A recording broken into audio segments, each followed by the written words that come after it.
దెందులూరు మండలం సోమవరప్పాడులో కోదండ రామాలయంలో సీతారామ లక్ష్మణ సమేత ఆంజనేయ స్వామి ద్వారపాలక విగ్రహ ప్రతిష్ఠా మహోత్సవం ఘనంగా బుధవారం నిర్వహించారు. ఇందుకు సంబంధించి గడిచిన 4 రోజులుగా ప్రత్యేక పూజలు, హోమ కార్యక్రమాలు, ధ్వజస్తంభ విగ్రహ గ్రామోత్సవ కార్యక్రమాలు నిర్వహించారు. బుధవారం అర్చకులు వేద మంత్రాలు పఠించగా విగ్రహ ప్రతిష్ఠ, ధ్వజస్తంభ, శిఖర ప్రతిష్ఠ మహోత్సవ కార్యక్రమాలు నిర్వహించారు.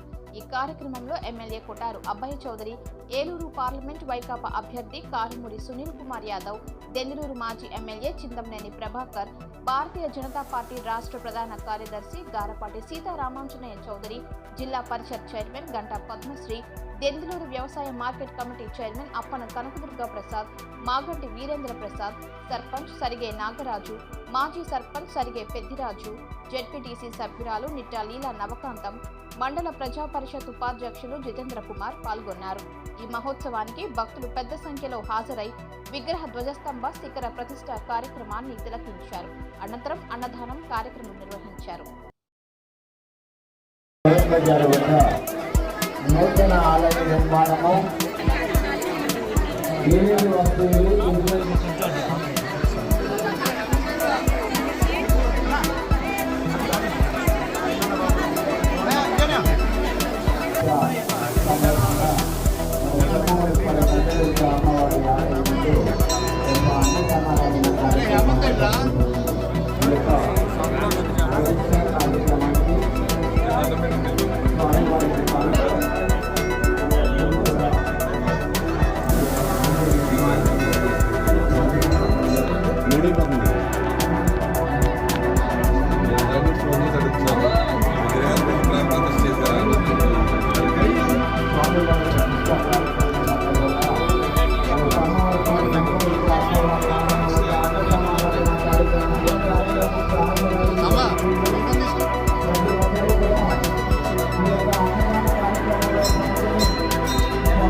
వారికి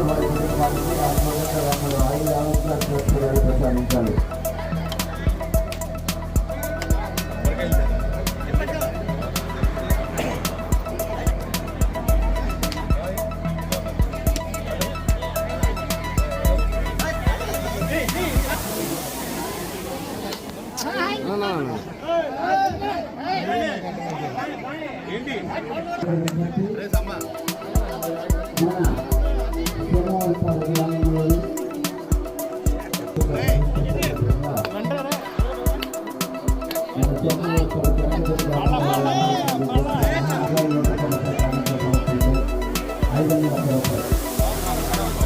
వారికి 500 రూపాయలు కానుకగా సమర్పించారు. రామారావు